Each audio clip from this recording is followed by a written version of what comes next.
میرزه ویره و را ناله تفنگ برنو من ببیره و را ناله تفنگ برنو تنش مسلسل تیره جارسن شیرون زرد ایرو تیره جارسن شیرون زرد ایرو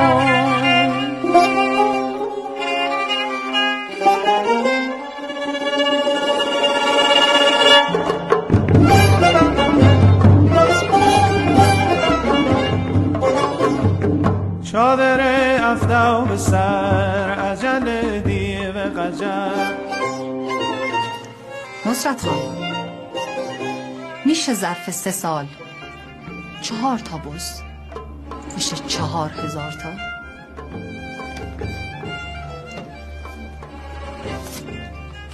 صفدر خان، میشه یه ملای فقیر با یه جفت گیوه با 7 سر عائله بیاد اینجا خدمت فتحالله خان کت خدا بشه، بعد از 6 سال 11 تا قریه به نامش بزنن؟ دروغه.